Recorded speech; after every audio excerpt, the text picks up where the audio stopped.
بسم اللہ الرحمن الرحیم۔ انسان کے مرنے کے بعد اس سے سب سے پہلی چیز کون سی ہے جو اس سے چھینی جاتی ہے؟ انسان دنیا میں نام کے لیے کماتا ہے، نام کے لیے دوڑ دھوپ کرتا ہے، نام کے لیے کوششیں کرتا ہے کہ ہمارا نام اونچا ہو جائے، ہمارے بچوں کا نام اونچا ہو جائے، ہماری ناک اونچی ہو جائے، اور اگر کہیں ذلت اور حقارت کی چیز دیکھتا ہے تو کہتا ہماری ناک کٹ جائے گی، ہماری ناک نیچی ہو جائے گی۔ اس کے لیے روپیہ، پیسہ، دولت سب کچھ خرچ کرتا ہے کہ ہماری ناک نہ کٹنے پائے۔ لیکن انسان کو یاد ہونا چاہیے کہ مرنے کے بعد سب سے پہلی چیز جو اس سے چھینی جائے گی وہ اس کا نام ہوگا۔ نام دنیا میں کتنا ہی بڑا کیوں نہ ہو، کوئی انسان کتنی ہی دولت والا، کتنے ہی پیسے والا، کتنا ہی مالدار کیوں نہ ہو، کتنا ہی پروفیسر، کتنا ہی پڑھا لکھا، کتنا عالم، فاضل، قاری، مفتی یا سائنٹسٹ یا پروفیسر یا ڈاکٹر کچھ بھی ہو، لیکن سب سے پہلے اس سے جو چیز چھینی جائے گی وہ اس کا نام ہوگا۔ مرنے کے بعد کوئی نام سے نہیں پکارے گا، چاہے اس کے رشتہ دار ہوں، دوست و احباب ہوں، گھر والے ہوں، دور کے رہنے والے ہوں، اجنبی ہوں، سب مردے کے لفظ سے یاد کرتے ہیں، میت کے لفظ سے یاد کرتے ہیں۔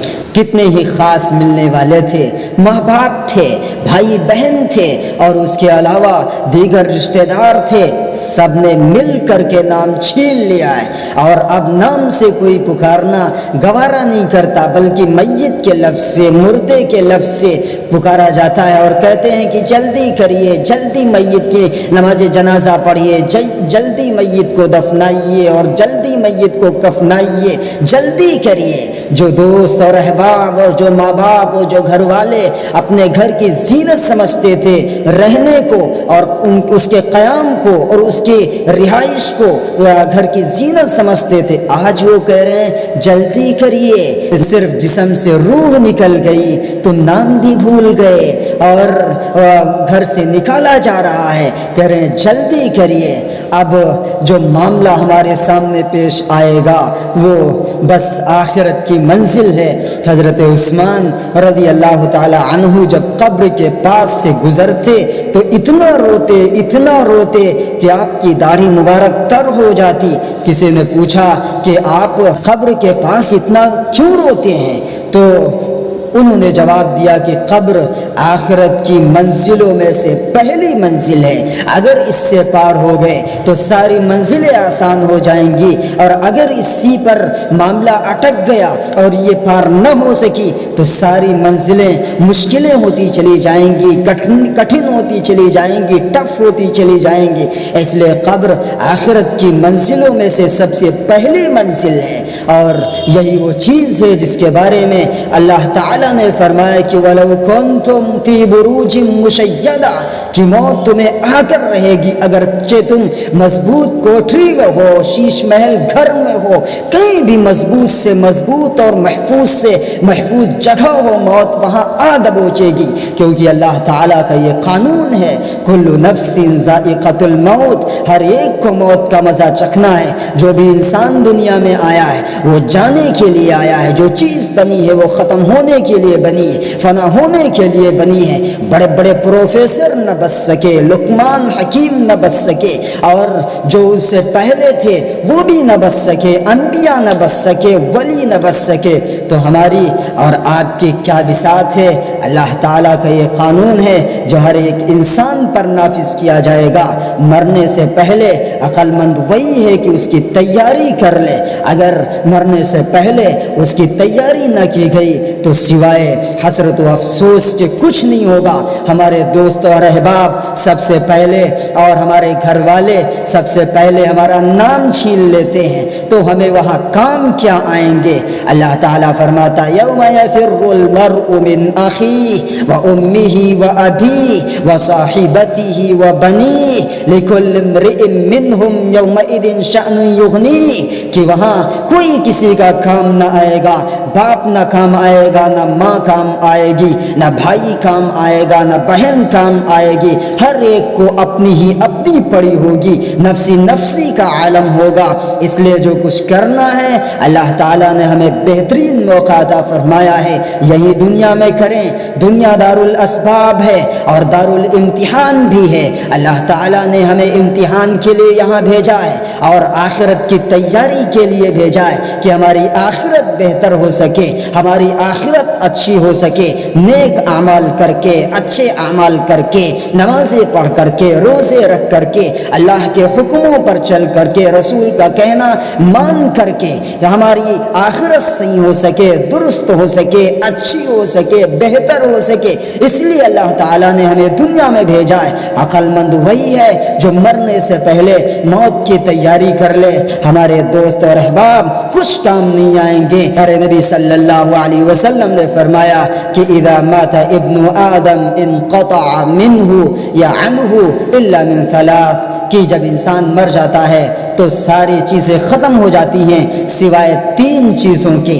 ان میں سے ایک پیارے نبی صلی اللہ علیہ وسلم نے فرمایا کہ صدقۃ جاریہ، کہ صدقہ جاریہ یعنی وہ کام وہ کر گیا ہو جو اس کے بعد لوگ فائدہ اٹھاتے رہیں۔ مثال کے طور پر کہیں نل لگایا گیا، کہیں کنواں کھود گیا، کوئی ایسے ہی رفاہی کام کر گیا تو اس کے مرنے کے بعد بھی اس کا ثواب اس کو ملتا رہتا ہے۔ اور دوسری چیز پیارے نبی صلی اللہ علیہ وسلم نے فرمایا کہ ولد صالح یدعو لہ، کہ وہ نیک اور صالح اولاد جو اپنے پیچھے چھوڑ گیا وہ اس کے لیے دعا کرے، ایصال ثواب کرے، اس کے لیے اچھے کام کرے، اس کا ثواب اس کو ملتا رہتا ہے۔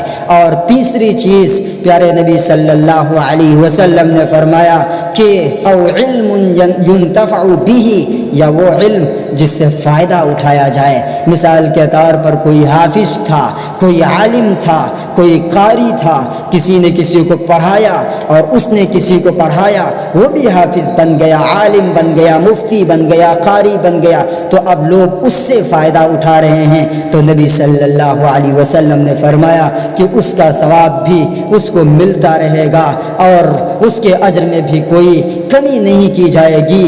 تو مرنے کے بعد ہمیں جو کام آئے گا وہ نیک اعمال ہوں گے، نام و نسبتیں سب ختم ہو جائیں گی، القاب اور ٹائٹل سب ختم ہو جائیں گے۔ نہیں یاد کیا جائے گا کہ وہ مفتی تھے یا وہ قاری تھے یا وہ عالم تھے، مر گئے اور چلے گئے، اللہ کو وہ پیارے ہو گئے۔ گھر والے تو سال دو سال سوگ منا لیتے ہیں اور غم کر لیتے ہیں، لیکن دوستو احباب کچھ ہی دنوں میں بھول جاتے ہیں اور بیچارے کہہ کر وہ فلاں ایسے تھے، بیچارے ایسے تھے یاد کر کے وہ بھی غم بھلا دیتے ہیں اور اپنے دنیا کے کاموں میں مست ہو جاتے ہیں۔ کون کسی کو یاد کرتا ہے؟ زندوں میں جب آدمی نہیں یاد کرتا تو مرنے کے بعد کیا یاد کرے گا؟ اس لیے میرا عقل مند وہی ہے کہ مرنے سے پہلے تیاری اس کی کر لے۔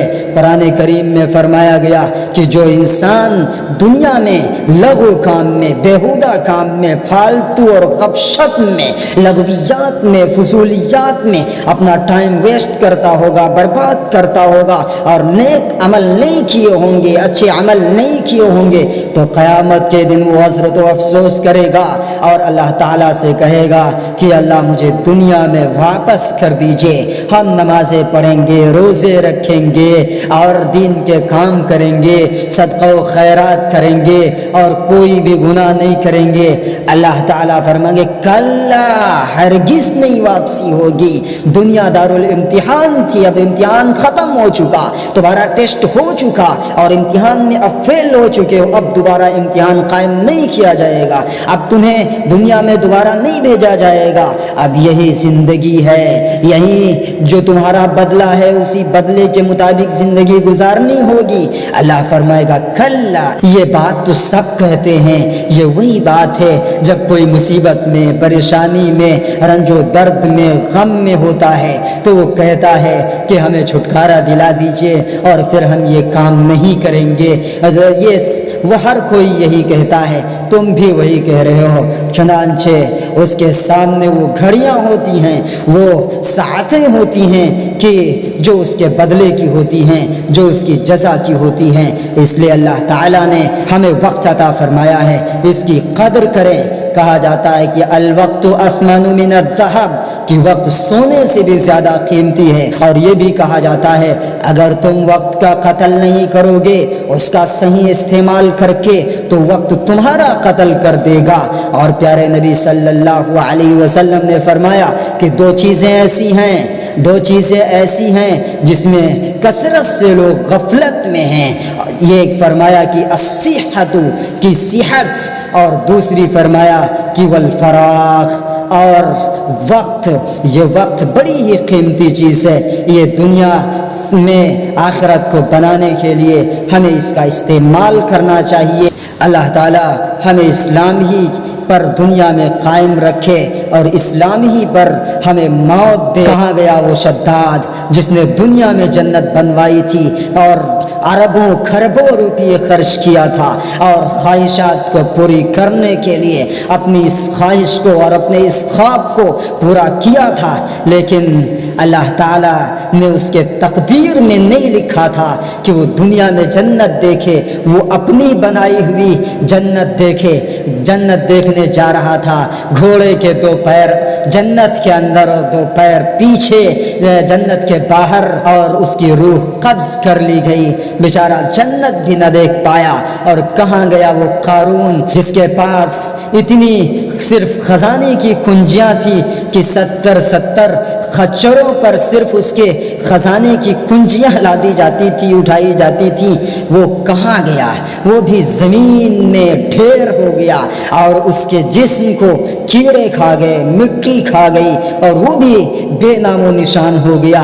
اگر دوربین لے کر بھی کوئی ڈھونڈے تو اس کی ہڈیاں تک نہ ملیں۔ اور کہاں گیا وہ فرعون جو کہتا تھا کہ میں رب ہوں، میں بڑا رب ہوں، میں بڑا خدا ہوں؟ آج اس کی بھی حالت کیا ہوگی ہم جان سکتے ہیں۔ قرآن کریم میں صاف اور واضح اس کے تعلق سے بیان کیا گیا ہے، اور وہ بھی نشان عبرت بنا دیا گیا۔ اور کہاں گئے بڑے بڑے فلاسفر اور بڑے بڑے ڈاکٹر اور بڑے بڑے سائنٹسٹ اور بڑے بڑے حکیم اور بڑے بڑے اطباء؟ کہاں گئے؟ وہ بھی منو مٹی کے نیچے ڈھیر ہو گئے، ان کو بھی کیڑوں نے کھا لیا، زمین نے کھا لیا، اور وہ بھی بے نام و نشان ہو گئے، ان کو بھی منو مٹی کے نیچے دبنا پڑا۔ اور کہاں گئے وہ حسن و جمال کے پیکر اور وہ خوبصورتی اور حسن کے دیوانے اور متوالے جو ناز کرتے تھے؟ اور کہاں گئی وہ حسینائیں؟ اور کہاں گئے ہینڈسم وہ لوگ جو اپنی خوبصورتی پر اور اپنے حسن پر ہزاروں بلکہ لاکھوں روپیے خرچ کرتے تھے اور رنگ رلیاں کرتے تھے، اور دنیا میں لقو تک مناظر کے سامنے پیش ہوتے تھے اور پیش کرتے تھے، دنیا کو سمجھتے تھے کہ یہی ہماری آخرت ہے اور یہی ہمیشہ رہنے کی زندگی ہے۔ موت نے ان کے گلے کو بھی دبوچ لیا اور ان کو بھی دنیا سے جانا پڑا۔ آج ہمیں بھی موقع ہے اور ایک دن ہمیں بھی جانا ہے۔ اللہ نے آنے کی تو ترتیب رکھی ہے لیکن جانے کی کوئی ترتیب نہیں رکھی۔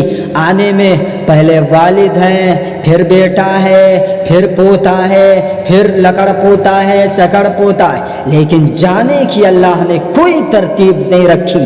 باپ بیٹھا ہوتا ہے، بیٹا دنیا سے چلا گیا اور باپ بیٹے کا کاندھا دیتا ہے اور باپ بیٹے کو دفناتا ہے، باپ بیٹے کو کفناتا ہے۔ یہ اللہ کا اصول ہے، یہ اللہ کا اصول ہے کہ آنے کی تو ترتیب ہے لیکن جانے کی کوئی ترتیب نہیں۔ اللہ نے جتنا جس کے مقدر میں لکھا ہے وہ کھاتا ہے اور پھر وہ دنیا سے چلا جاتا ہے۔ دنیا اس لیے بنائی گئی ہے کہ آخرت کی تیاری ہو سکے۔ اللہ تعالی ہم سب کو دنیا میں رہ کر آخرت کی تیاری کرنے کے توفیق عطا فرمائے، اور اللہ تعالیٰ کے احکام کے مطابق، نبی کے طریقوں کے مطابق زندگی گزارنے کی توفیق عطا فرمائے۔ کون دنیا سے لے گیا ہے اور ہم کتنا لے کر چلے جائیں گے؟ سکندر بادشاہ کے بارے میں آتا ہے کہ اس نے آدھی سے زیادہ دنیا فتح کی تھی، اپنی زندگی کا بیشتر حصہ گھوڑے کی پیٹھ پر اس نے گزارے، ملکوں کو فتح کرنے کے لیے، علاقوں کو فتح کرنے کے لیے۔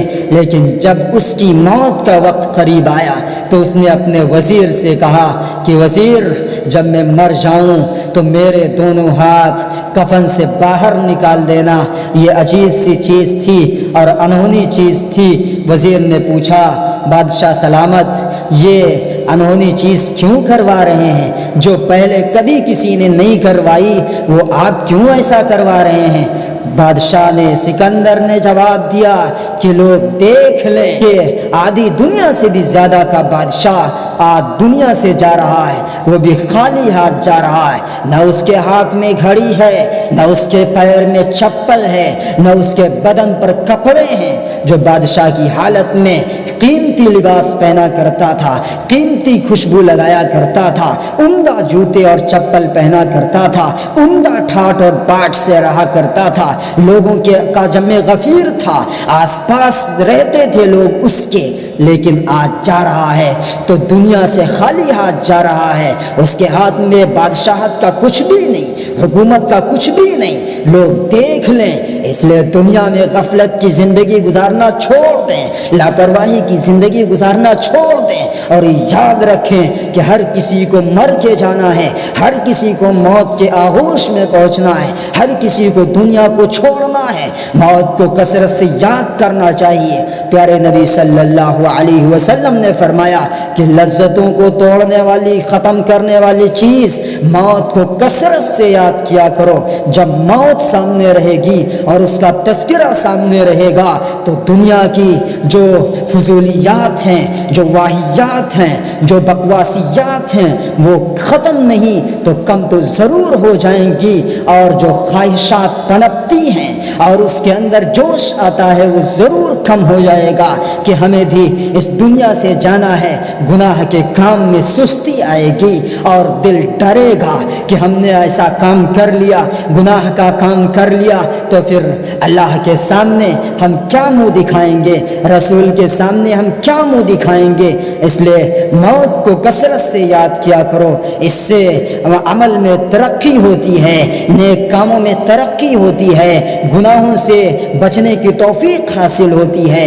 اللہ تعالی ہم سب کو کہنے اور سننے سے زیادہ عمل کرنے کی توفیق عطا فرمائے۔